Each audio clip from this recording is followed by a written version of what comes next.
अब सुग्रीव जी को पीटने लगे तो सुग्रीव जी वो भैया भैया कह करके बचाने लगे अपने आप को। फिर भी बाली इन बात को नहीं माने, उनको बार बार पीटने लगे और बोले तू मेरे महल से बाहर चला जा। और जब उसको पीटने लगे तो वो अपनी पत्नी का हाथ पकड़कर रुआ का उसको लेकर के बाहर किया और भागने लगे। बाली झटके से गए और सुग्रीव जी के पत्नी का हाथ पकड़कर वो महल में ला करके वो रखे। इसके बाद सुग्रीव जी को पीटने का प्रारंभ किया। सुग्रीव जी डर के मारे भाग गए। सुल्तान तो सुग्रीव जी बोले, हे नाथ, हम इन स्थान पर रहते हैं और यहाँ पर हम कई स्थान पर गए, परंतु बाली भैया रगेद रगेद कर हमको पीटते थे और ये सुरक्षित ये पर्वत हैं, हम यहाँ पर सुख अनुभव करते हैं, इसलिए हम यहाँ रहते हैं। मेरी पत्नी रुमा बार बार रोती है मेरे लिए, इसलिए हे नाथ मेरी रुमा बार बार रोती है हमें याद करके। तो इसके बाद ध्यान देना, श्री सुग्रीव जी बोले, हे नाथ, पहले प्रभु श्री राम बोले जे आप चलो, अभी मैं बाली को मारूंगा। तो सुग्रीव जी बोले, हे नाथ, बाली को मारेंगे वो ठीक है, पहले आपको परीक्षा देना होगा। बोले कैसा परीक्षा? बोले, हे नाथ, ये जो तार हैं इस तार को एक बाण से आपको काटना होगा, एक ही बाण में 7 तार। बोले अच्छा ठीक है। बाली महाराज फल तोड़ रहे थे तो 7 फल तोड़ कर रखे और 7 फल को जैसे ही रखे तो तक्षक का पुत्र आकर के उन 7 फलों में भेड़ बनाकर वो रहे। और 8वां फल तोड़ने के लिए बाली जा रहा है और जैसे ही तोड़ कर नीचे की ओर देखे, यहाँ देख रहे हैं तक्षक पुत्र हैं, तक्षक नाग का पुत्र ये भेड़ बनाकर बैठा हुआ है। तो बाली को क्रोध आया, जो मेरे फल को तुम ये जहरीला बना दिया है, अब हम आपको नहीं छोड़ेंगे, हम आपको मारेंगे। इसलिए मारने के लिए जैसे ही इनके ऊपर झपटे बाली, तुरंत तक्षक पुत्र जमी के अंदर में मान समझते, मान जो चूहा बनाता है, वो मान में तक्षक पुत्र तुरंत प्रवेश हो गए। और बाली वहां पर क्रोधित हुए, जे तू जमी के अंदर चला गया, हम तुझे श्राप देते हैं, जे तेरे शरीर के पीठ पर 7 तार का वृक्ष प्रकट हो जाए, यही मेरा श्राप है। तो तुरंत 7 पेड़ प्रकट हो गए। तो तक्षक जो है, ये तक्षक नाग आए और ये अपने पुत्र के श्राप सुन करके ये उदास हो गए। पुत्र शाप सुनी क्रोध करे, मन दुख भयो अपार, निश्चय मारे बाली को जो यह बेधेता। वहां पर तक्षक नाग वो भी श्राप दिए, जो एक बाण में इस तार को उड़ा देगा, खंड कर देगा, वही व्यक्ति बाली को मार सकता है, ये मेरा श्राप है। भगवान श्री राम बोले, घबरा मत, हम अभी तुरंत ये भी कर देते हैं।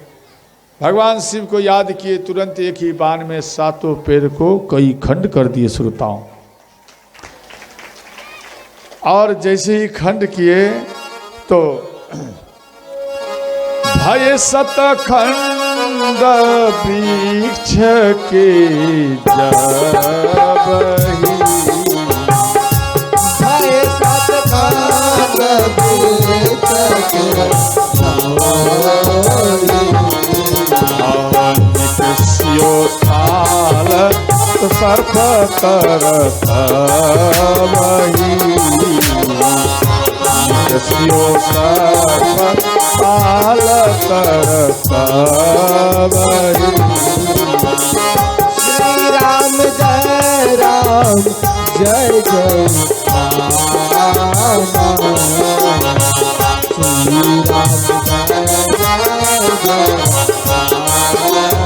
जय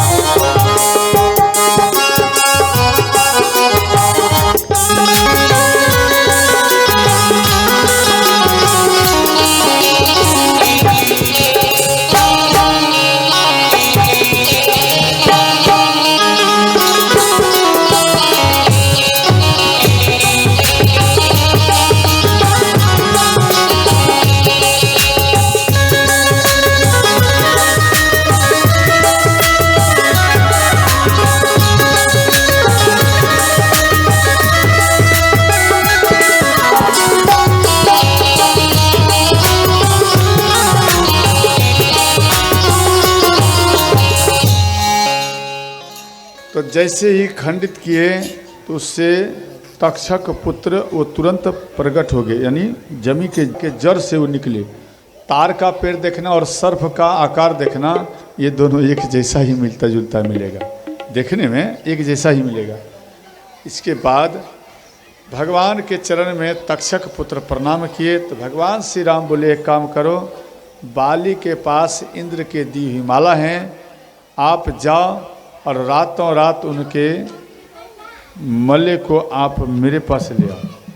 तो तक्षक पुत्र गए, रात्रि के समय बाली डेली वह माला खोलकर रख देते थे, इसके बाद सोते थे। तक्षक पुत्र गए और उस माला को लेकर प्रभु श्री राम को दिए और प्रभु श्री राम को देकर स्तुति विनती करके भक्ति वर मांग करके वो अपने पिता के पास चले गए। श्रोताओं, और ये बात सुन करके श्री सुग्रीव जी आश्चर्य में हुए और हाथ जोड़ के कहने लगे, हे नाथ,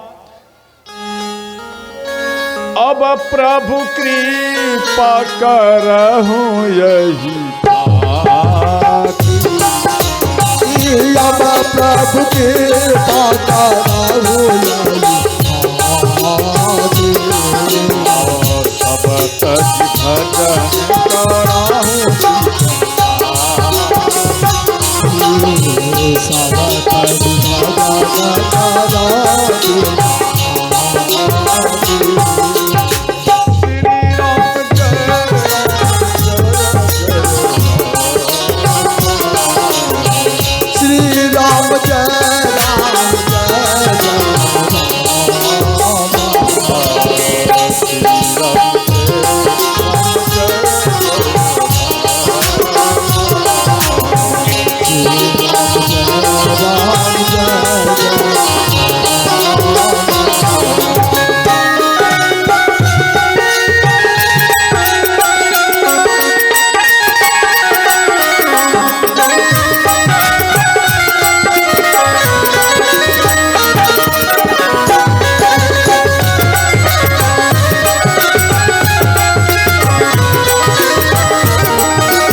आज हमें ऐसा लग रहा है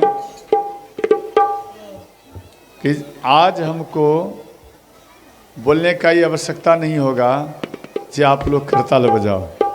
इससे हमको मालूम पड़ता है, आज तो अंतिम दिन है, इससे मालूम ये हमको पड़ रहा है कि आप सबके अंदर में स्वतः ही करताल बजाने का अध्ययन हो चुका है। हम चले भी जाएंगे आपके नगर को छोड़ करके, तो भी आप मानो कोई कथा होता है तो भी आप कथा में सुन सुन के करताल बजा बजा के झूम झूम के आप उस कथा को श्रवण स्वतः ही करते रहे। सब कोई प्रेम से, जैसे दूर में बैठे हैं, सब कोई करताल अपने मन से बजा रहे हैं, बहुत अच्छा है। इसी तरह बजाते रहिए और जो कुछ ज्ञान मिल रहा है उस ज्ञान को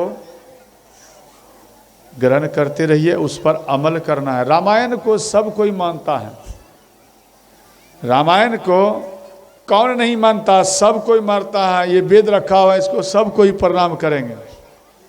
बोलो, करता है या नहीं? रामायण रख दो, सब कोई आके प्रणाम करेगा और मानेगा। इसके अंदर में जो लिखा हुआ है उसको कोई कोई अमल करता है। श्रोताओं, इसलिए उन चीजों को सर्वप्रथम अमल करना है, समझ गए? तो ध्यान देना।